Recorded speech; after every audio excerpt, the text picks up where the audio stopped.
Hi, I'm Jan, and in this video I'm going to show you how you can build an embedded machine learning model that responds to audible events. So you can turn LEDs on, control actuators, or send a message to the cloud when you hear something. For example, hello world. So how do we do that? Well, everything starts with data. So we need to build up a data set of people saying hello world. But also a data set full of people that say different things, like yes, no, or any other word that you might hear around you. Then the last thing that we need to do is to add noise, because there's many other different sounds that are neither a word, like hello world, or an unknown word, like yes or no. So those are the three things that we need to do. So where do we get started? So first you'll need an Edge Impulse project. Edge Impulse is a free developer service that allows you to build embedded machine learning models that deal with sensor data. Vibration, audio, images, radar, you name it. So after you sign up for Edge Impulse, you go to your dashboard and we'll go to data acquisition. This is where we're going to collect some of this data. At this point, I don't have any data collected. The ways that I can do it, I can get this data is either I can have a pre-built data set that I can download from somewhere. I can get data from fully supported development boards like the one that I have here, and there's many more. Or, which is even easier for this type of work, I can get data through my mobile phone, which has a really nice microphone in it already. So I'll click here on show options and I'll throw in my phone here on the left. I say use your mobile phone. This pops up a QR code. I scan it. And now my phone is connected to my Edge Impulse project. And from here I can start recording some data. So I'll tell first that the label that I'm going to say, so what I'm going to say is hello world.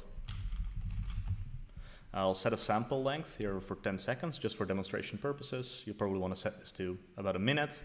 The sensor that I want to capture data from is the microphone, and the frequency 16 kilohertz. So I click start sampling, give access to my microphone here on my phone, and just start speaking. Hello world. Hello world. Hello world. Hello world. Hello world. So my data shows up here immediately in my project. So you can see that I have 5 hello worlds, and I can play it here. Hello world. Hello world.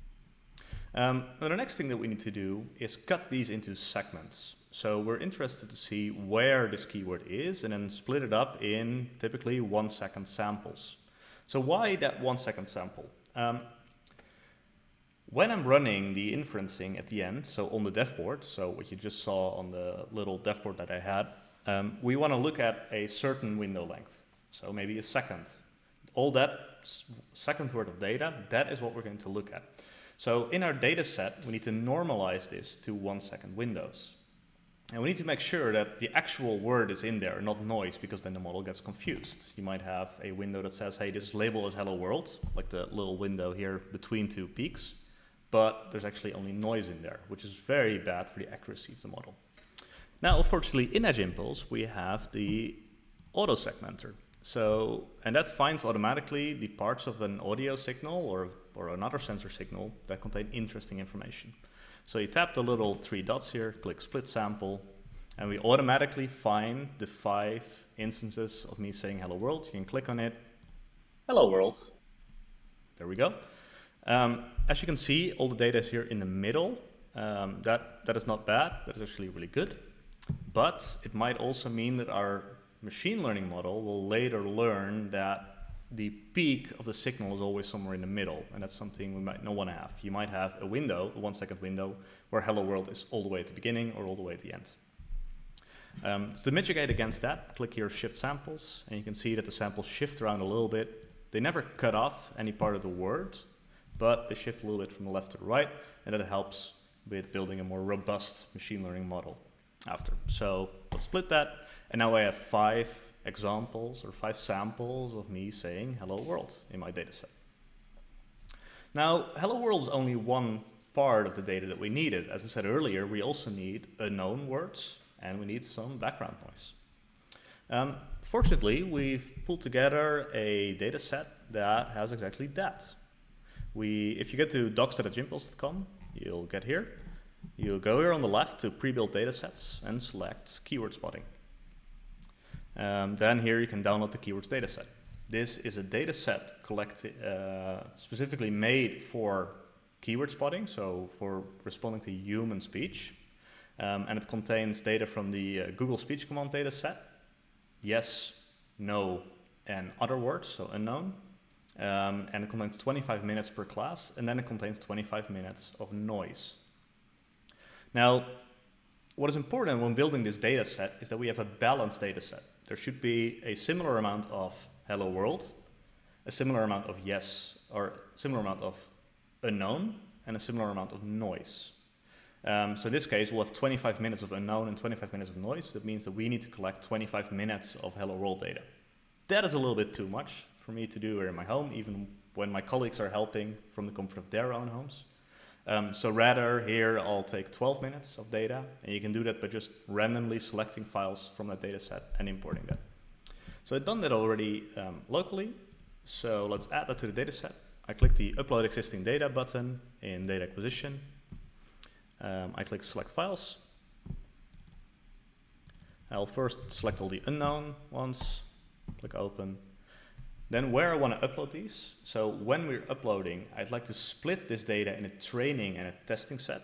So the training set is something that our machine learning model sees while it's training the machine learning model, and then we have a separate set that the machine learning model never sees during training to validate whether our model works nicely.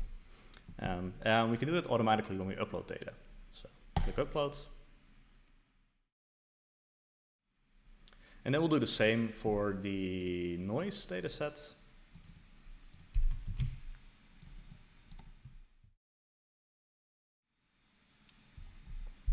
Wonderful. So now we have data. We have about 10 minutes of unknown data, about 10 minutes of noise data, and our test set contains similar, about 2 minutes of noise and unknown data, nicely split. All right, so now it's time to start collecting lots of Hello World data. As said, you do this by using the Record New Data widget, setting the label, and then using your phone to collect that data. Now, you probably need about 10 minutes of this data, and that is actually a lot of Hello Worlds to say. There's noise in between, we can capture that, but it's still probably 15 minutes of data that you need to record, so find your parents, your colleagues, anyone around your house that can help you collect this data. Actually, the more variety, the better. If you're the only person that ever says this word, the machine learning model will only know how to generalize to you, and if someone with a different gender, for example, says the same word, it might very well not trigger. So make sure you have a well-balanced data set. I'm going to do that right now, and I will be back in a few minutes. All right, so here we are again. We now have over 10 minutes of Hello World data. So our data set is nicely split in a training set. 10 minutes of unknown data, 9.5 minutes of Hello World of noise data, and 10.5 minutes of Hello World data collected by a bunch of my colleagues. So, Hello world. That was actually the girlfriend of one of my colleagues. Now, if you look at our test data set, because I've just been collecting data with the Record New Data window, which automatically puts it in the training data set, this is very unbalanced. So here in the test data set, I only have unknown and noise data. That is not good, because we train our model and then we don't have a nice way of verifying whether it works. So if you're in a situation like that, just head to Dashboard, click Rebalance Dataset, and we automatically rebalance this between a training and a testing set. So if you now go back, we'll have a nice balanced training set and a nice balanced test set. So with our data set ready, let's actually see if we can build a machine learning model that can distinguish between these three classes. So you do that by going to Create Impulse. This is the place where you design kind of your pipeline, and a pipeline consists of, well, first splitting the data up. We've already done that, so the default settings for the time series data window are correct, a window size of a second, and the window increase here is not going to be used because all of our data is already a second long. Then we add a pre-processing block, and we heavily use signal processing to clean up the data before feeding it into a machine learning model. So we have lots of processing blocks for a wide variety of typical sensor ML solutions. Specifically for audio, we have the audio MFC block, which is used for human speech. We have the normal spectrogram, which is really great for non-voice audio. And then we have an MFE block as well, which you can also use for non-voice audio. Here we're dealing with human voice, so we select the MFCC block. And then we need to have a learning block, something that's going to learn from the data we feed into it. In this case, we want to use a neural network. A neural network is really great at finding patterns from data and then applying that to new data. So let's save. And then we go to our signal processing parameters view. So here at the top, we see our raw data. So this is the waveform of Mauricio's girlfriend world. saying hello world. And here we create a spectrogram. It looks a little bit different than a normal spectrogram, and that's because it's normalized to highlight the frequencies that we hear human voice for. And we see here the time scale is here on the from left to right, and the frequencies are bottom to top. I can also play with the parameters here. We'll leave the parameters as default here, but what's nice here is that we always show the on-device performance. How fast is this model going to run on your microcontroller? So these are the on-device performance metrics for a cortex-m microcontroller running at 80 megahertz. You might think, okay, well, for a second worth of data, I need 303 milliseconds of inferencing time. Isn't that a lot? We got a couple of tricks there. So one, you can disable the EAI DSP quantized filter bank parameter if you have enough RAM. So it takes about 10 kilobytes of RAM, and this drops to about 200 milliseconds. And the nice thing is when we're classifying, there's a direct correlation between the raw data and the spectrogram. So we have the time domain here from left to right. And when we're classifying live audio data, like when I said hello world earlier against my dev board, we can calculate only part of the spectrogram, feed it to the classifier, calculate a new part of the spectrogram, feed it back to the classifier, etc. And thus we can get away with doing many more inferences than you might expect from the inferencing time that you see here. So this is enabled by default in all the fully supported development boards in Edge Impulse. And we have instructions in the docs on implementing this on your own dev board. So really easy. The only thing you need is a DMA buffer and a way to get data from there, and you can implement this on your own dev board. So yeah, we can look into this. Like all the hello worlds look similar, and then if we compare this with a noise sample, for example, you'll see that there's a lot more noise in the lower regions, in the lower frequency. And hopefully we can learn from this in our machine learning model. So with all these parameters set, let's go to generate features.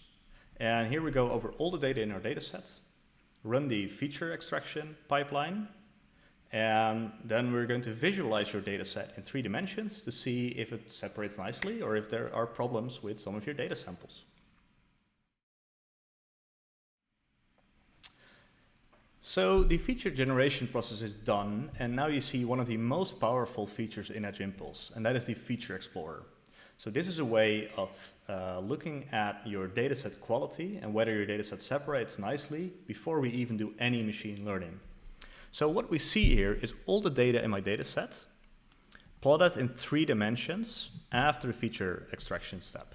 So what is for me interesting, for example, is whether my hello world and my unknown words like yes, no, one nicely separate. So when I look at these two, we see this in 3 dimensions, already flattened, and we see that there's a nice separation between the blue clusters, which all contain hello world samples, and the green cluster. If you see this all coupled up together, that might be an indication that there's something wrong.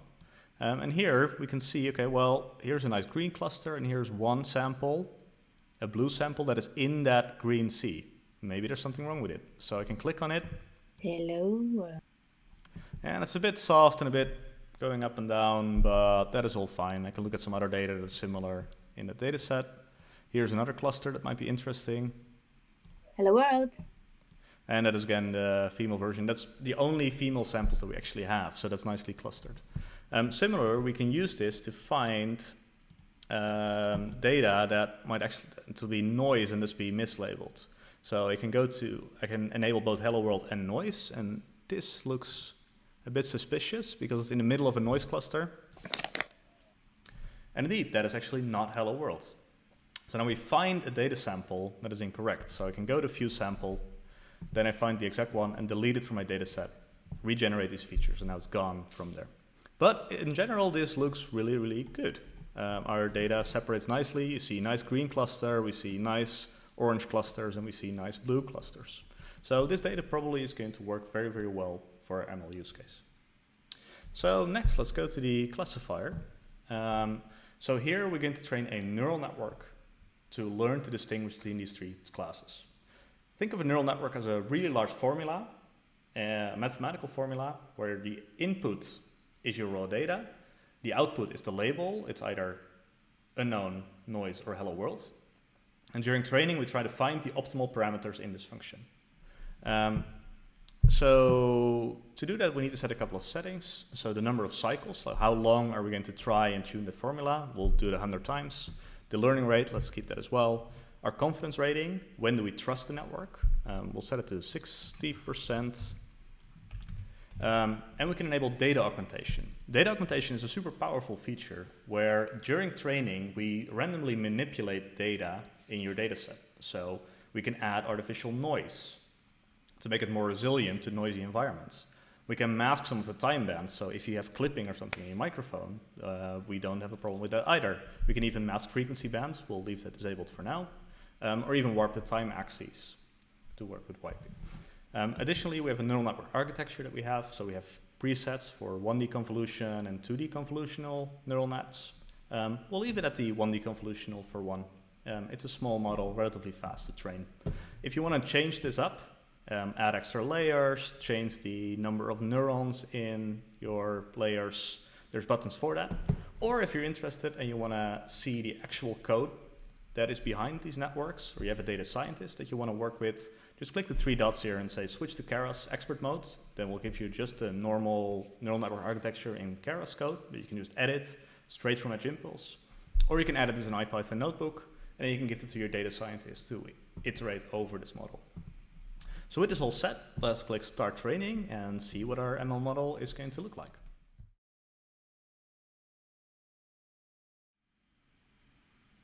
So we're about a minute or two later, and our model has now been trained. So here at the bottom, we can see our training performance. We do pretty well, actually. So we see a 92.1% accuracy on our training set. We see a confusion matrix. So even the places where we're confused, we have a few times when the label was hello world, but the predicted label was unknown. This might very well be the low quality data samples that we saw earlier in the Feature Explorer. And then there's some overlap between noise and unknown that we don't really care about. What is interesting here is on the right side, just as on the signal processing screen, we'll show you the on-device performance straight away. So the neural network part here can be really small because we do such a good job already with the signal processing. So on a cortex-m4, we expect to run the inferencing in about 4 milliseconds here.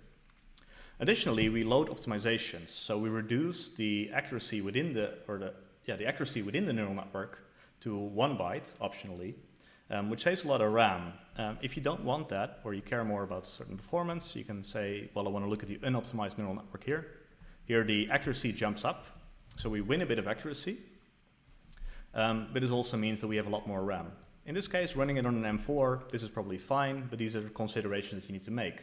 You can win both in speed of latency as well as in lower RAM usage by using the optimized version, but it might have a drop in accuracy. Now, this 92 or 93% accuracy is just on the training set. There's still a test set that the model has never seen, and that is what we want to look at to see whether a model actually works nicely, yes or no. So to do that, let's go to the model testing page, and these contain all the samples that the model has not seen before, about 20% of our total samples. So let's see how well it works. Let's click on Classify All. All the data will go through the signal processing block and then through the classifier, and then we'll get a single score out that shows us how well this model works. All right, so a little bit of a drop, but 88.41% accuracy was great. And then we can go into this data set and actually look at some places where the model is not sure or does not know what is happening. So let's go to this sample. This should be labeled as hello world, but rather was labeled as unknown, so in the wrong class. We can click on the three dots, click Show Classification, and then we dive straight into this exact sample. So here we see. So there's still a chance of being hello world, but mostly unknown. Let's listen to it. World. So this is actually just world, not hello. And that indeed should not be hello world. So in this case, this is a wrong outcome. So rather than, and this is great, because I want to do some validation on my testing set as well. So here I could say my expected outcome should not be hello world, it should be unknown. And then I say move the training set. And now this data set is now in the training set. I can retrain my model, and next time we'll do better on this. If I look at some other data here, here I have also unknown, show classification.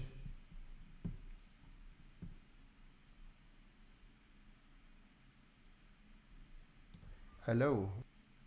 And this is only hello. So this could either be something wrong with the segmentation algorithm, but indeed this should not be tagged as hello world.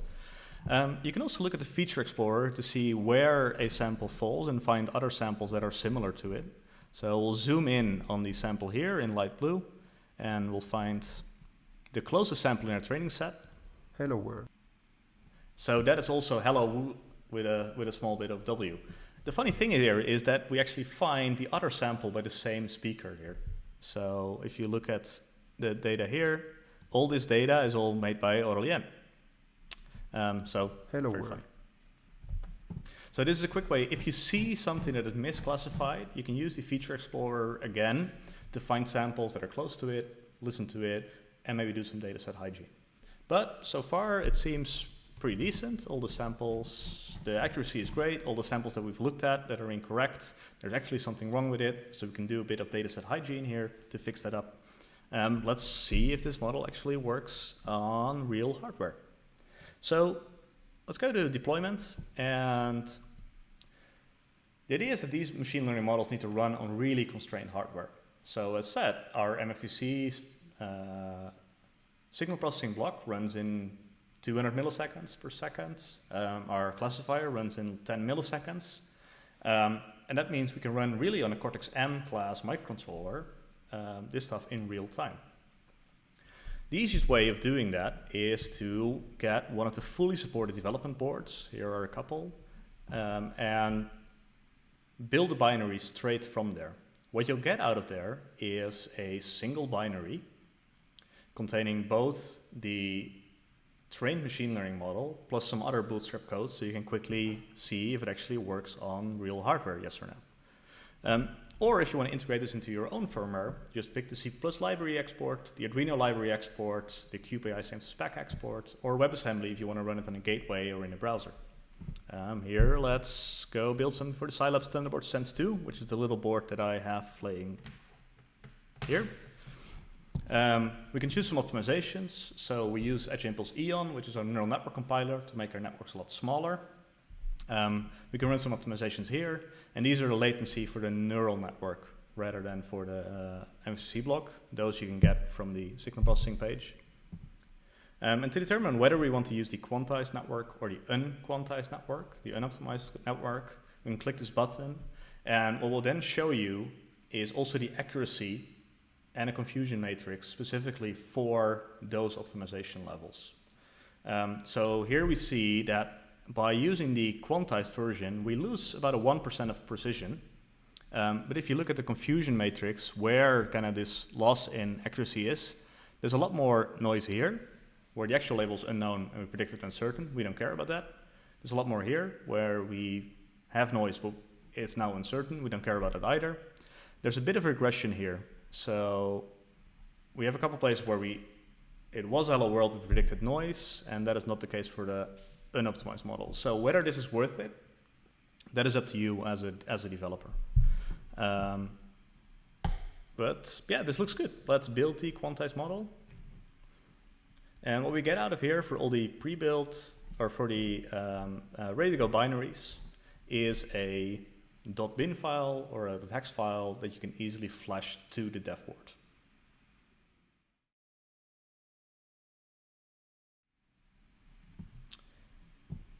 Alright, so we have our binary file now. I click save. And then depending on your development board, you flash it one way or another. We always show a little video in Edge Impulse. But the Thunderbolt Sense dev kit mounts as a USB mass storage device, so I just drag my binary here.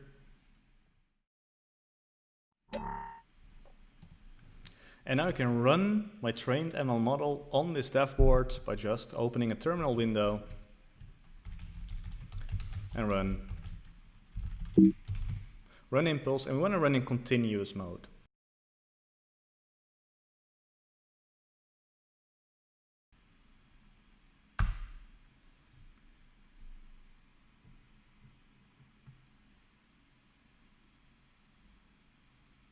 Hello world. So you can see here it jumps actually to about 1 when I say hello world. And we can say some other words as well that are in the unknown data set. Yes. No. Hello world. And once again, hello world sitting here. So now we have an actual robust machine learning model that runs in real time, even on this cortex-m4. You can see time per inference is about 150 milliseconds, which is incredibly fast. Given that this is a processor that runs at 40 megahertz. This whole model runs in about 30 kilobytes of RAM. And as you can see in the tutorial today, it's really easy to build your own model. So if you want to integrate this into your own firmware, the way that I did it when I light up the LEDs the last time that I set Hello World, just grab it as a C++ library, click build again, and then we'll link you to descriptions and actually how to integrate this in the firmware of a very, very wide variety of development boards and environments. Whether you want to run this on your Mbed-enabled development board, on Arduino Sketch, on Zephyr, on Ada Compute's ECM3532, STM32Cube IDE, or on the OpenMV CAM, or even in Node.js or in the browser. This is all possible. It runs incredibly fast, incredibly efficient, and that is what we think that embedded machine learning is all about. Real-time classification of real sensor data on really efficient devices. So, that is the end of this tutorial. I hope you have an idea of how to build your own system that can respond to audible events. This is not the only thing that we can do with Edge Impulse. We can also respond to continuously classify stuff around you. If you want to do scene detection, or you want to know whether your shower is on, if you want to know whether there are birds tweeting. The same approach can also be used for audible events that are non-voice, like glass breaking or anything in an industrial environment. And naturally, we have tutorials as well around vibration analysis and running real-time image classification on these type of devices. And Edge Impulse is pluggable. So if you have a different sensor use case, just go ahead, start building, and we can't wait to see what you built.